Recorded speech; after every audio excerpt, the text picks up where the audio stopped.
और अगर दंगाइयों पर तेरा कोई बस नहीं चलता, अगर दंगाइयों पर तेरा कोई बस नहीं चलता, तो फिर सुन ले हुकूमत, हम तुझे नामर्द कहते हैं। मैं एक बहुत छोटा सा एक वाकया ये है कि 2-3 बरस से मेरे पास एक दावतनामा आता था सिंधु दर्शन के लिए, वो जो सिंधु नदी के सिलसिले में लद्दाख में होता है। तो मैं कभी गया नहीं, तो वहाँ से बराबर उसके सब कागजात आते थे, एल्बमें और सब आती थी। तो एक दिन मेरी एक बेटी, जिसे मैं अपने बुढ़ापे का इश्क भी कहता हूँ, 4-5 बरस की मेरी बेटी है, तो ये चिड़िया भी मेरी बेटी से कितनी मिलती जुलती है, कहीं भी शाखे कुल देखे तो झूला डाल देती है। तो एक दिन मैं एक शब में ऊपर बैठा, मैं म्यूजिक पढ़ रहा था, वो आई आकर उसने एल्बम देखा, तो उसमें सब लद्दाख की सब सीनरीज थी, बर्फीली चट्टानें वगैरह। तो उसने मुझसे पूछा कि पापा यहाँ आइस बहुत है। मैंने कहा हाँ बेटा आइस तो होती है यहाँ। तो कहले पापा यहाँ चलिए। तो मैंने कहा अच्छा जाओ तुम चाय लेकर के आओ, फिर एक नज्म कहते हैं, तुम चल के वहाँ पढ़ना एडवाणी जी के सामने। खैर वो बेटी मेरी गई, और साहब वो मेरी 5-6 बरस की बेटी जब चाय लेके आई तो मैंने पूछा मम्मी ने बनाई? कहीं नहीं, मम्मी तो मारने को दौड़ी, हमने खुद बनाया। तो मुझे बहुत बड़ा अजीब सा लगा। मैंने कहा कि ये न तो नज्म ये कहनी है कि ये सिंधु नदी है। तो उसने पूछा कि जब वो मैं देखती रही, वो जो फोटोग्राफ थे, उसने पूछा कि पापा ये नदी कहाँ से निकली है और कहाँ गई है? अब मुझे क्या मालूम, मैंने भी किताबों में पढ़ा था कि ये सिंध से निकली है और कराची चली गई है, मुझे नहीं मालूम। मैंने कहा बेटा मेरा खुदा गवाह है कि ये कब कहाँ से निकली और कहाँ चली गई, मैं पैदा भी नहीं हुआ था, मेरा इसमें कोई कसूर नहीं है, मैं बिल्कुल बेकसूर हूँ बेटा, इसमें मेरा कोई कसूर नहीं, मैं नहीं जानता हूँ। लेकिन एक टीचर की हैसियत से, एक बाप की हैसियत से मुझे उसको जवाब भी देना था, उसे बताना भी था। तो मैंने एक लैंडमार्क मुकर्रर किया। वो नज्म का उन्वान है ये सिंधु नदी यहाँ मेरी बेटी की तरह है। उसके सिर्फ 4-5 मिसरे में आपको सुनाऊंगा। तो मतलब ये है कि सिंधु सदियों से हमारे देश की पहचान है, सिंधु सदियों से हमारे देश की पहचान है। ये नदी गुजरे जहां से समझो हिंदुस्तान है। सिंधु सदियों से हमारे देश की पहचान है। ये नदी गुजरे जहां से समझो हिंदुस्तान है। इस नदी को देश की हर एक कहानी याद है, इसको बचपन याद है, इसको जवानी याद है, ये कहीं लिखती नहीं है मुंह जबानी याद है, ऐ सियासत तेरी हर एक मेहरबानी याद है। अब नदी को कौन बतलाए ये पाकिस्तान है, ये नदी गुजरे जहां से समझो हिंदुस्तान है। ये नदी इस नदी को देश की इसको बचपन याद है, इसको जवानी, ये कहीं लिखती नहीं है मुंह जबानी याद है, सियासत तेरी हर एक मेहरबानी याद है। अब नदी को कौन बतलाए ये पाकिस्तान है, ये नदी गुजरे जहां से समझो हिंदुस्तान है। हजरात ये नज्म मुनव्वर राना ने लिखी, और फिर एक खबर पढ़ी कि उर्दू दहशतगर्दों की जुबान है। मुझसे एडवाणी जी ने पूछा कि आप कहाँ के रहने वाले हैं? मैंने कहा मैं सिर्फ हिंदुस्तान का रहने वाला हूँ। शेर समाप्त फरमाए एक मतला, उसके बाद 3-4 शेर अलग अलग। मतला यहाँ से अर्ज कर रहा हूँ कि हमारी बेबसी देखो उन्हें हमदर्द कहते हैं।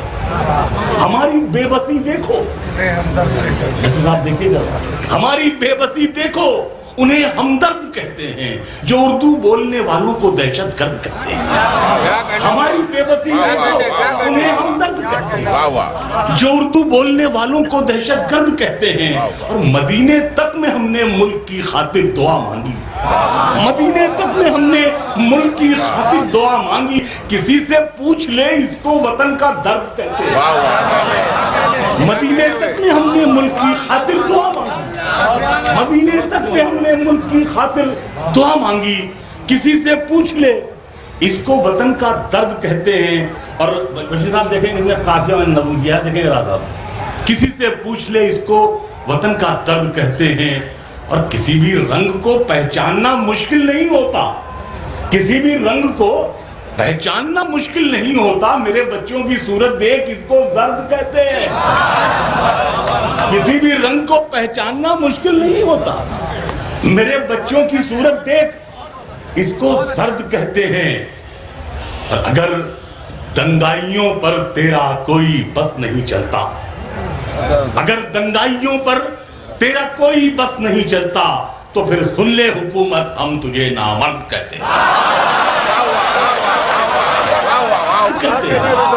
जो उर्दू बोलने वालों को दहशतगर्द कहते हैं। मदीने तक में हमने मुल्क की खातिर दुआ मांगी। किसी से पूछ ले, इसको वतन का दर्द कहते हैं। और किसी भी रंग को पहचानना मुश्किल नहीं होता।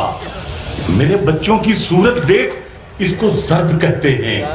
अगर दंगाइयों पर तेरा कोई बस नहीं चलता, तो फिर सुन ले हुकूमत, हम तुझे नामर्द कहते हैं। तो फिर सुन ले हुकूमत, हम तुझे नामर्द कहते हैं। शेर साहब कुछ और मैं अर्ज कर रहा हूँ, समाप्त फरमाएं। मतलब यह क्या है कि सरफिरे लोग हमें दुश्मने जां कहते हैं। सरफिरे लोग हमें दुश्मने जां कहते हैं। हम जो इस मुल्क की मिट्टी को भी माँ कहते हैं। सरफिरे लोग हमें दुश्मने जां कहते हैं। हम जो इस मुल्क की मिट्टी को भी माँ कहते हैं। और तुझको है खाके वतन मेरे तयम्मुम की कसम, तुझको है खाके वतन मेरे तयम्मुम की कसम, तू बता दे जो ये सजदों के निशान कहते हैं। तुझको है खाके वतन मेरे तयम्मुम की कसम, तू बता दे जो ये सजदों के निशान कहते हैं। तू बता दे जो ये सजदों के निशान कहते हैं। और आपने खुल के मोहब्बत नहीं की है हमसे। आप भाई नहीं कहते हैं, मियाँ कहते हैं। आपने खुल के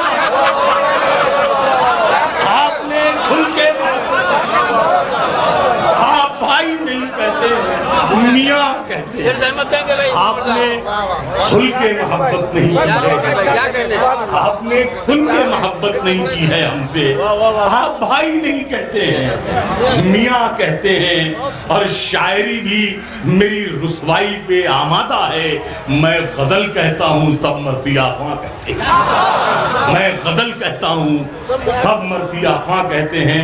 और गजल के 3-4 शेर में और सुना दे रहा हूँ। मतलब यही कि मोहब्बत करने वालों में ये झगड़ा डाल देती है। ये 2 शेर और मुझे याद आ रहे हैं, मैं सुना दूं। एक मतलब एक शेर ये है कि सच बोलने का काम तोगड़िया को दे दिया। क्या करने भाई? सच बोलने का काम तोगड़िया को दे दिया, बिल्ली की देख रेख में चिड़िया को दे दिया। सच बोलने का काम तोगड़िया को दे दिया, बिल्ली की देख रेख में चिड़िया को दे दिया।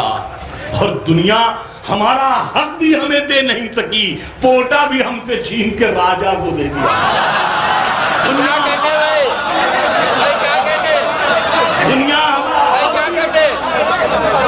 पोटा भी हमसे छीन के राजा को दे दिया। पोटा भी हमसे छीन के राजा को दे दिया।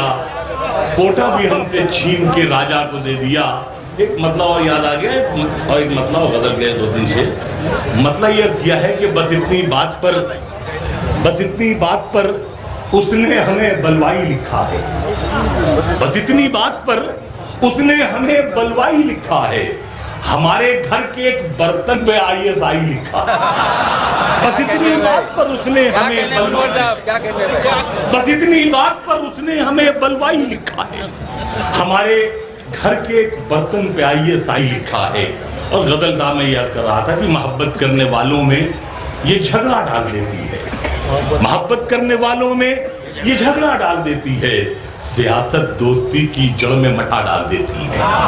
मोहब्बत करने वालों में ये झगड़ा डाल देती है।